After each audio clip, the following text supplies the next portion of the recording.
All right, Tabasi, let's begin our Yeshkach. I'm serious on Yeshkach Reb Chaim for last night's shir. Again, we're going to dig in a little bit tonight. So tonight is Chav Tes. Chav Tes from Dalif 29a, 3 lines down, correct? 38.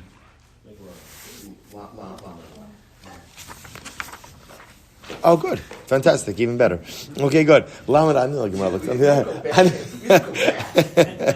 didn't like Gemara looked familiar. All right, good. 30a, 3 lines down. On Rabbi Yaakov. Does that look right? Yeah, good. Perfect. Some Rabbi Yaakov. Rabbi Yaakov, some Rabbi Chisda. So we'll say, remember again, our sugya now is Tfilas HaDerech. So Shaila now is, at what point in time does one begin to go ahead and say Tfilas HaDerech? Mishoshem halich baderech. So the halacha is, you only begin to say Tfilas HaDerech once you begin the journey. So we'll say these halachas actually, maybe we'll find an opportunity to dig into them a little bit, because there's some great halachas over here of Tfilas HaDerech. So the halacha is, the idea over here is you don't say Tfilas HaDerech sitting in your house.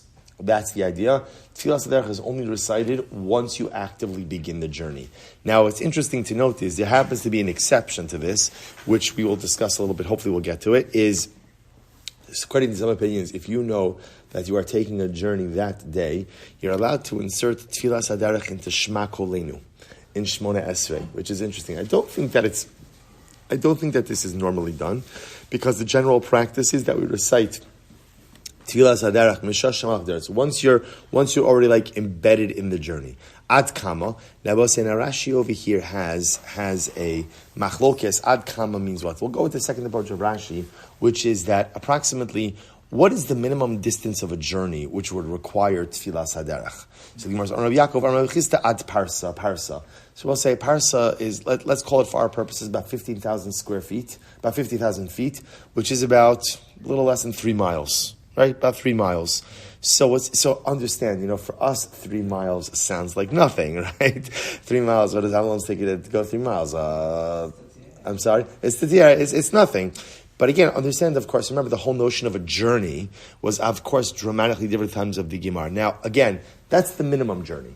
So a parsa says the minimum journey that one would have to undertake in order to recite Tfilas HaDerech. Now, I will say, to be clear, remember, there's a whole number of other associated halachos with Tfilas HaDerech. For example, Tfilas HaDerech is often only recited on a journey you don't take regularly. Like an interesting question comes up: should you recite Tfilas HaDerech from here to Lakewood?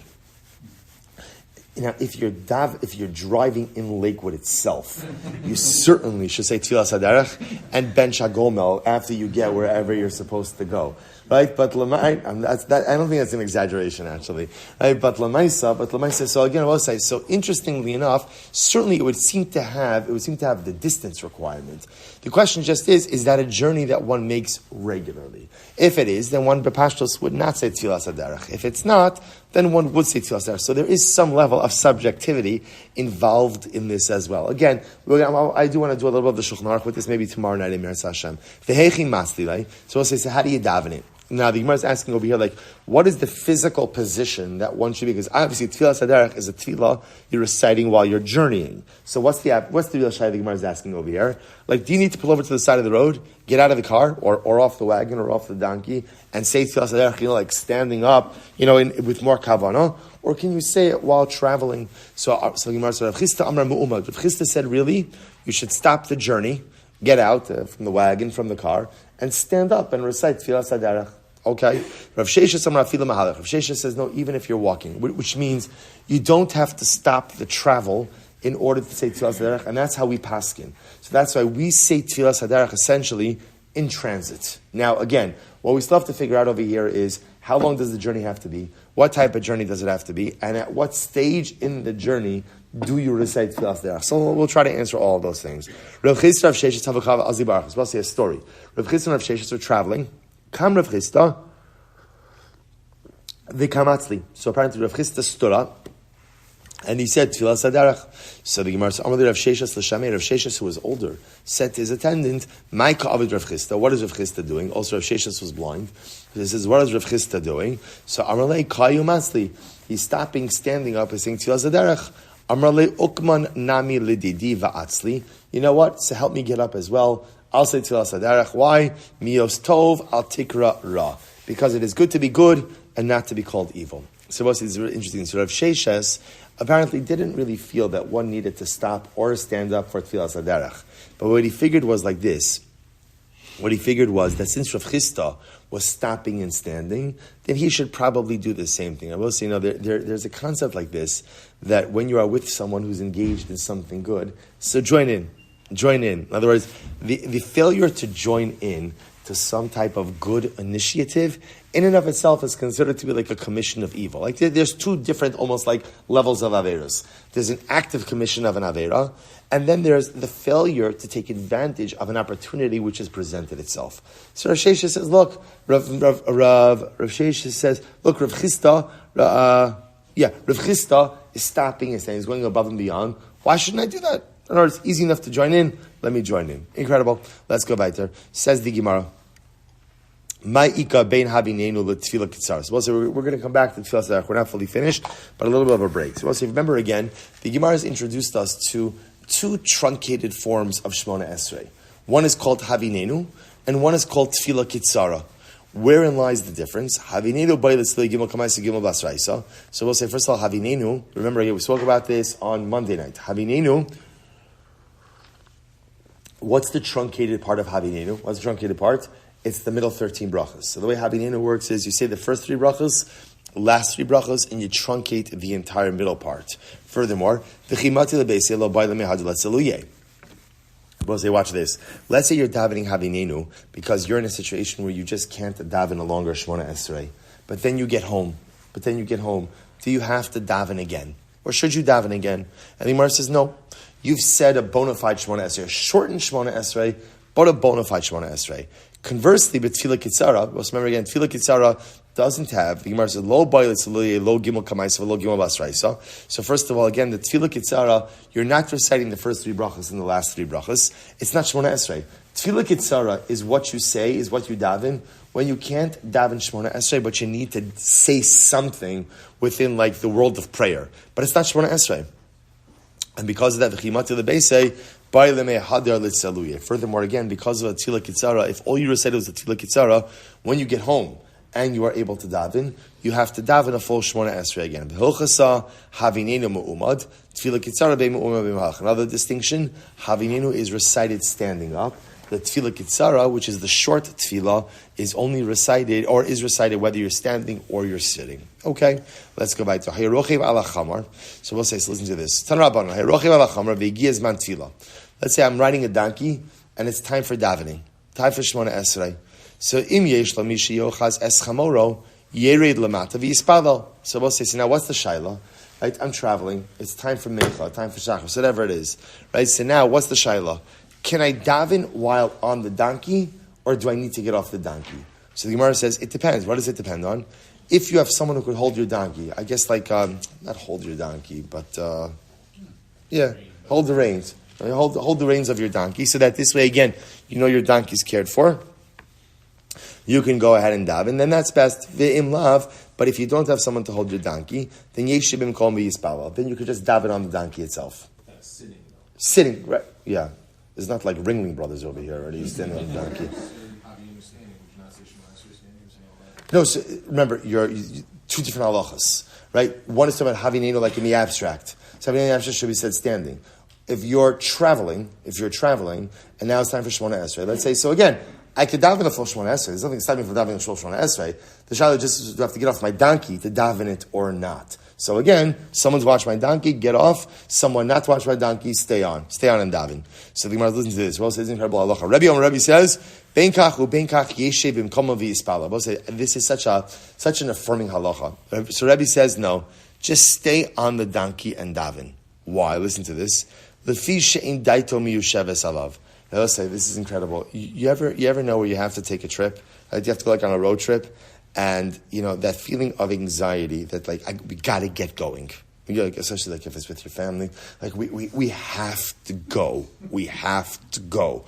Right? And, the bathroom. Oh, I forgot this. I forgot. And, you feel like this ball of anxiety. Literally. This is very close to my heart because this happened to me yesterday. Baruch Hashem, my niece got engaged. It was, that's why I wasn't here last night. I gave the share. So we had to, and I thank you. I had to go to New Jersey and we couldn't leave before 4:00 and I had to be there by 7. and we're gonna, and again, suddenly it's like. Let's start having conversations, right? Let's talk about, I don't know, the family vacation we took 15 years ago, or suddenly again,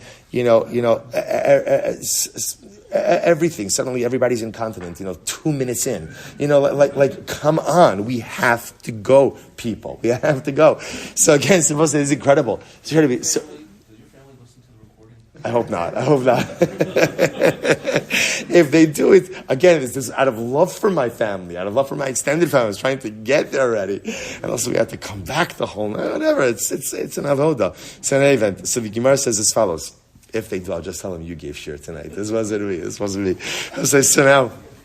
So Rebbe says something amazing. Rebbe says, either way, stay on the donkey. Why? It was incredible. Why? Because it will say most people, when they're traveling, if you make them, what's the word? Disembark?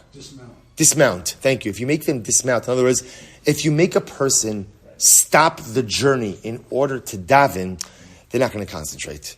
So you're better off kind of just like letting the person stay on the donkey. So what Rebbe essentially is saying is, you'll have more kavana staying on the donkey and continuing the journey than dismounting the donkey, standing still, and then worrying about the delay in the journey. Such a fascinating idea.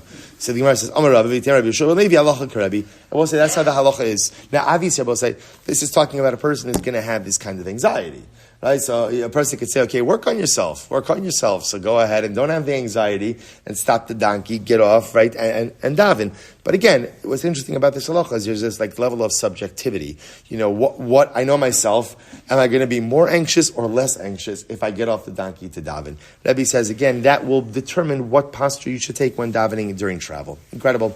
Turn on. Sorry. So I think today it's different. I think, also with a donkey, like with an animal, you have to be worried about the animal, like walking, moving, this, that. I think that, I'm sorry? Teslas do the things. So I think that pashtus today, if somebody were to ask you, you'd say, you know what, pull over on the rest stop, daven a quick davening, and go. Now look, could a person make an argument that it's going to be too anxiety provoking, I'm going to daven while I'm sitting in the car?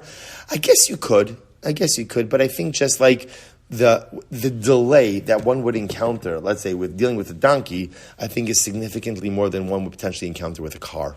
That's what I say. If someone were to ask me what to do, I'd say, you stop, pull over, daven a quick Shemona Esrei. You're knowing that it's not going to be like a kavana. You're not shaking the heavens of the Shemona Esrei. You're discharging an obligation. Do it, get back on the road and go. That's what I think. Tanrabanan. Let's go back there. Says the Gemara, Suma umisha eni yochal lechavin haruchos. Let's listen to this. Let's say someone is blind, or someone just is directionally challenged.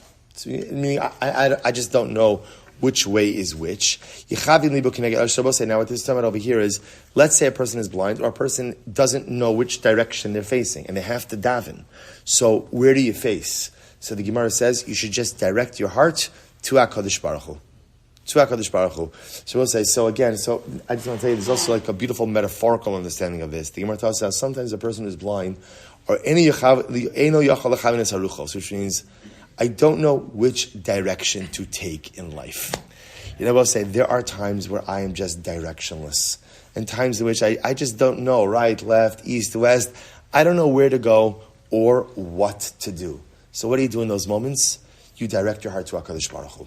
Sometimes I will say, when you feel a little bit lost in life, the best thing one could do is just essentially throw themselves into the arms of HaKadosh Baruch Hu. You don't know which direction to take. You don't know where you're going or what you're doing.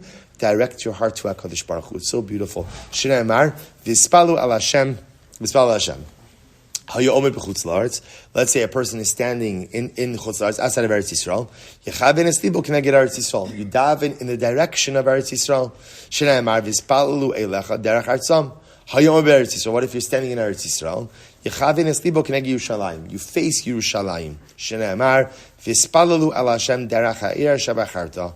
Haya omer b'Yerushalayim. What if you're standing in Yerushalayim? So the Gemara says, Yichavin eslibo k'neged Beis Hamikdash. You stand in the direction of the Beis Hamikdash. Shene'emar, v'yispalalu ala bayis hazeh. Haya omed bebeis hamikdash. What if you're standing in the Beis Hamikdash? Well, this is interesting. You're standing in the Beis Hamikdash. Where do you face? Yechavin eslibo kineged beis kodshei hakadoshim. You face the Holy of Holies. Shneimar v'espalalu ala makom hazeh. Haya omed beis kodshei hakadoshim. This is interesting. Let's say you're standing in the Holy of Holies. Standing in the Kodesh HaKadoshim. So as I said, interestingly enough, and I just want to point out, you think it to yourself, come on, where is this case ever going to come up, right? The only person standing in the Kodesh HaKadoshim is when? Is the Kohen Gadol on Yom Kippur. Now, the truth is, there is another potential possibility, which is, I'm sorry? Right. So you have people who come to clean, you have people who come to do repairs. Now, there's whole discussions about exactly how they navigate it in there, but Lamaisa, you could have a situation where you have a layperson in the Kodesh HaKadoshim. It could happen. So what do you do? Sorry? You'll take that job. I want that job. So it says, Haya Omed Beis Kodesh HaKadoshim. So let's say again, I'm standing in the Kodesh HaKadoshim. Yechavin eslibo kineged Beis HaKapores. You stand facing the lid of the ark. Facing the lid of the ark. Haya Omed Achori Beis HaKapores. So we'll say, what happens if you're standing in the Holy of Holies behind the ark? So what do? Yira atzmo kilo lifnei HaKapores. So you view yourself as if you're standing in front of the ark, and ultimately again face the and view yourself as if you're in front of the ark and face forward.